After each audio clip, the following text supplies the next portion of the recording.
How we doing, YouTube? Stevie here. Oh, this is going to publish, if I just schedule it right, it's going to publish on Monday morning, the 24th. Just a quick little note. I've seen several guys on the trucking space. Well, a lot of guys on the trucking space like to give advice. Truckers like to give advice to people that don't even want it. And so we surely like to do it when we're on YouTube, but it seems to be a trend that drivers they seem to get more enjoyment out of going on YouTube and seeing what's wrong with somebody else's advice and how they're the one that really knows the answer, and that other guy's crazy. He doesn't have any idea what he's talking about, and then they'll run him through the mill and look up his record and do all kinds of stuff to try to make him look bad. Because as I think the term is clout chasers. They find somebody with a lot of subscribers, and then they talk bad about them and put them in their thumbnail, and then the algorithm catches that name in their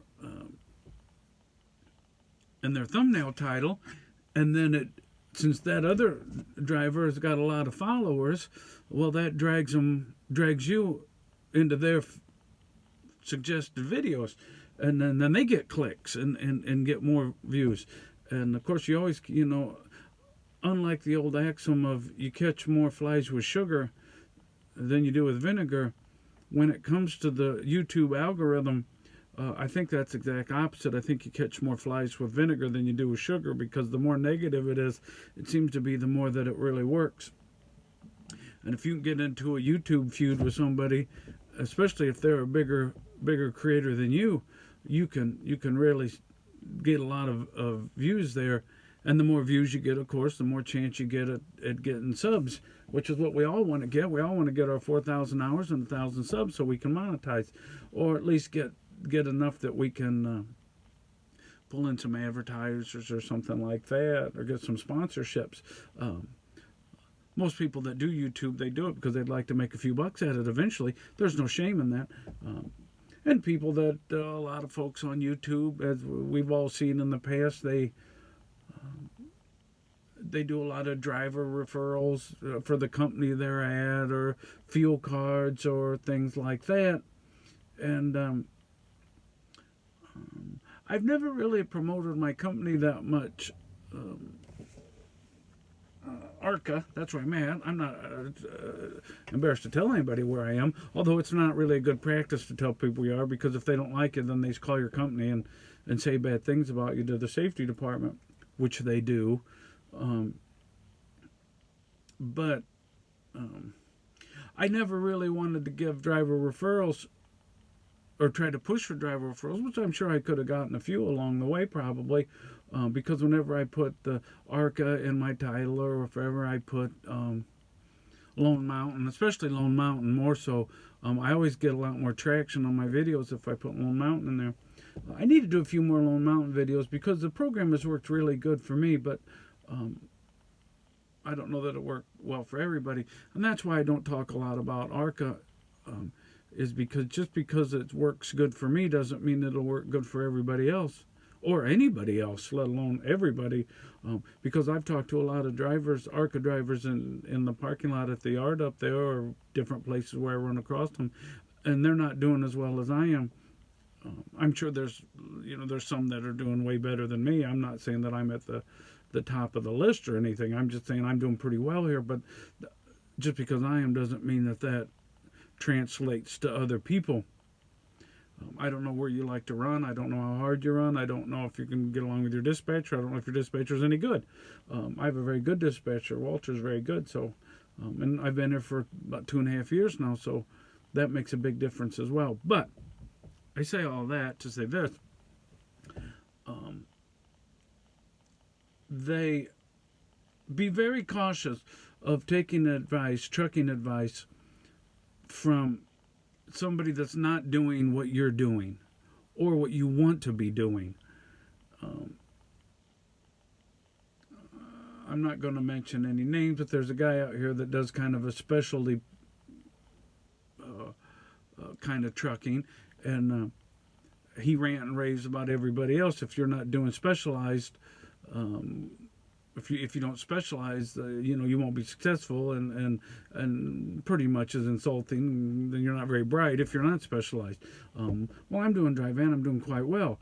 So that's not true to everybody. And I see a lot of dry vans bouncing up and down the road. They're doing quite well. I could name a couple of YouTubers that have built trucking companies, carriers, I mean, and have multiple drivers that are doing quite well. Now, granted, it's not as good as it was 2 years ago, but that was an anomaly. But they're still doing very well. If you look at the industry over the last 10 years, like I said, I had one of my best weeks ever last week. I shouldn't say that. It wasn't one of my best weeks ever. It was one of the best weeks I'd had in a long time.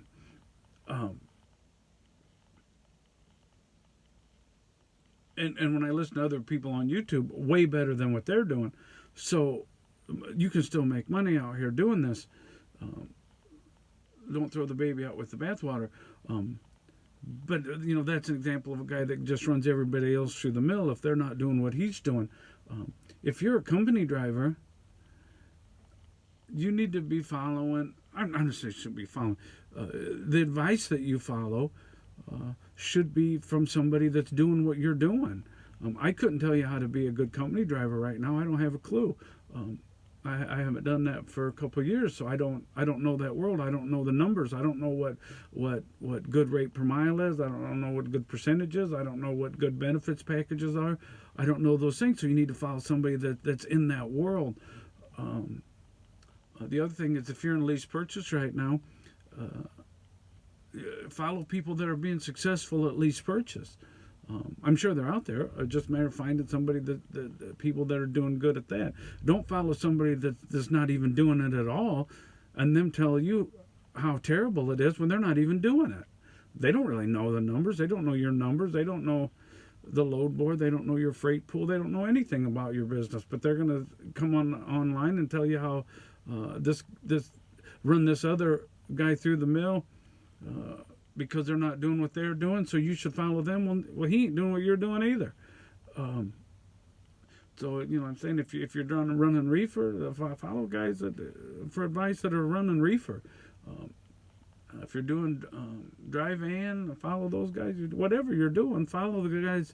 Look for advice from the guys that are doing what you're doing, or doing what you want to be doing. So you can kind of learn what you're getting into before you get into it. But don't follow these guys that aren't doing it. Another just a little quick hit here before I leave is don't follow guys. If you want to learn from a guy that's trucking, don't follow. If every time you see him do a video, he's on his couch, that's not the guy you want to follow. You want to follow a guy that's actually in the truck. Now, if you want to learn about building a carrier, well, then you're gonna being in the truck doesn't matter so much. It's more important the stuff that they do in the back office. But look and see what they're doing and how they talk about the industry, and if they're positive about it. Be selective on who you follow for advice. Now, you can follow everybody just for entertainment purposes, and every once in a while getting down in the mud and watching the drama. That's not all. You're not going to go to hell for it. But when it comes to your business, follow people that are doing what you want to be doing, and they're doing it successfully, and not people that are just negative on somebody else that's actually doing it. So God bless everybody. I hope everybody's being profitable this week, and enjoy the spring weather. This is when we make it. If you want to take off the winter, you got to work in the summer. So the rates might not be where we'd like them to be, but they're a lot better than they could be, and you just got to get out there and get after it, and hard work solves a lot of problems. So God bless everybody. We'll talk again soon.